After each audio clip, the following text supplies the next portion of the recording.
Hi there.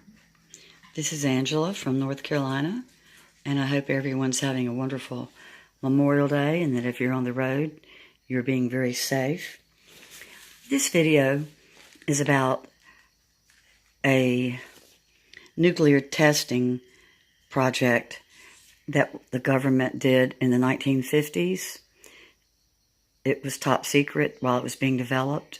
It was called Operation Upshot-Knothole, Knothole.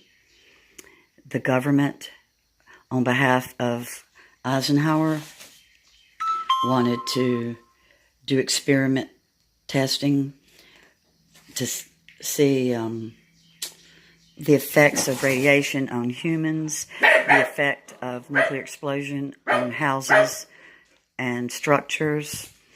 And my dad graduated from Clemson. It was a military academy then, with a degree as a chemical engineer and a textile chemist. And he went straight into the Army as an officer, but never left the country. He stayed and worked secretly on the very first nuclear artillery shells that were to be shot out as atomic projectiles.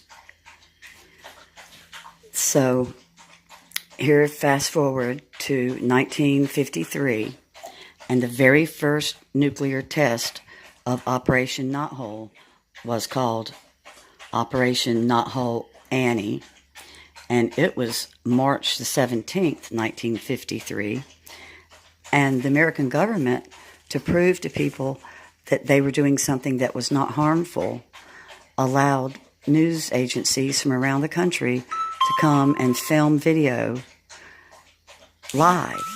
It was a live video of a nuclear bomb. Operation Annie was very interesting. You ought to research it. Ruby. It was very interesting because the government built houses spaced certain distances apart from the blast. They had 55 automobiles, a number of airplanes scattered around, and they tested after the detonation. They went to see the damage to the structures. Ruby. And inside the structures, they had mannequins, furniture, people sitting around like they were at dining room tables. And when they went to look afterwards, the mannequins had holes in their body, such like shrapnel, but it was from the nuclear blast. The buildings were leveled and some were destroyed. But in their infinite wisdom, the government told the Civil Defense Agency that through these tests, they determined that all Americans could live through a nuclear blast if they were at least 10 blocks away from the detonation. We know that's not true. My dad's operation was the very last of 10, the first being Annie, and his was called Operation Knothole Grable, Grable, and his was detonated May the 25th. It was a 524-foot airburst with a 15-kilometer yield. It tested nuclear artillery shells, which my dad helped develop, shot as atomic projectiles. This was the second of only 4 gun-type warheads ever detonated by the United States. The first gun-type warhead was Little Boy, that we all know from August 6, 1945, dropped by the Enola Gay on Hiroshima. Operation Grable, interestingly enough, had the very first airplanes that had been converted to drones. For Operation Knothole, the government took a fleet of Lockheed F-80 bombers and converted them to drones that were called QF-80. The drones were filled with live monkeys and mice, and as the artillery shell detonated and the mushroom cloud grew, they later tested the animals on board to see what happened to them when exposed to the radiation and the blast.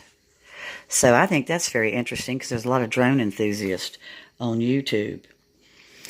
After the tests were done, the government came in that summer and tested the groundwater in Nevada there and found that the water and the ground would not be habitable for tens of thousands of years. And people in a town nearby were told they were safe. Well, they were downwind of these tests. And to this day, that town still has a huge number of unexplained and rare cancers. And if it were me, I would move. Ruby, but you're looking at a folder here. This is 50 years of my father's medical records. I have a photograph of my dad with a group of men, and you can see the mushroom cloud. None of the men are wearing any type of protective gear at all. My father's holding a Geiger counter, and he's the closest to the bomb. There were other Geiger counters further back. The bomb exploded 524 feet lower than it was expected to, and the detonation airburst had a 15-kilometer yield. The resulting shock wave reflected off of the ground and surpassed the predicted incident wave, which was not expected to have been near as rough or as powerful. But since it detonated too low, it mixed with heated ground layer, and it caused a wave from the low burst height. The wave was just incredible. My father said it knocked him down. He said the light from the test, you felt it sear through your body. He said he felt as if he had been burned alive. He was thrown back and injured his back, and there went his football career. Well, that was the least of his worries. Within 5 years, 95% of the 18,000 volunteers were dead of cancer. The remaining 5% fought cancers their entire life. And they could never get approved by the VA for their radiation exposure, because the VA only recognized radiation exposure from the people that served in World War II and were either involved in the production of the nuclear bomb, the dropping, or the cleanup after the bomb. In 1997, all of the men that were still living actually got huge bills from the VA asking them to pay back for any operations they had had within the VA while they were still in the service of the Army. My dad got a huge bill, and he was like, "Are you kidding? My life was not a healthy life. I have had a, rough ride for over 50 years, and you're telling me I owe you money?" About that same time, the Operation Knothole, everything became declassified. And in 2011, I started doing some research, and I spent 1 year with the paperwork that you see, 1 whole year. And the Defense Threat Reduction Agency out of Dulles, Virginia, finally accepted my father's claim, along with other men that were also filing. Some men, of course, were dead, and their survivors were able to file. And they paid for over 58 years of pain and suffering. And I believe each man received somewhere in the neighborhood of $400,000. My dad got a little bit more because he had so many cancers. The money meant nothing to him, nothing. What meant something to my dad was that he was finally recognized as a war hero. He was finally recognized for the sacrifice that he made for our country. And it was a sacrifice. It really was. He had always been a very healthy person, and he maintained what good health he could, but what can you do when cancer strikes? You just have to fight it and go on for another day. But please go to my community page and see the video about the blast. It's really interesting video. It's something to see. There are actually people that don't believe Operation Knothole existed on the internet. I fight with people all the time that see the different videos and say it was fake. No, it wasn't fake. I'm here to tell you it was not fake. Our government kept it a secret from America how dangerous it was, and kept a secret that they used 18,000 volunteers as guinea pigs. And what these men did was the very first thermonuclear weapons ever designed. And they have a lot to be proud of. They really do.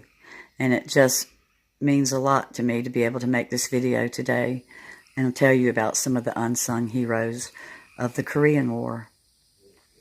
But happy Memorial Day to each and every one of you that had a family member that served or is serving now, or that had a family member that didn't come home.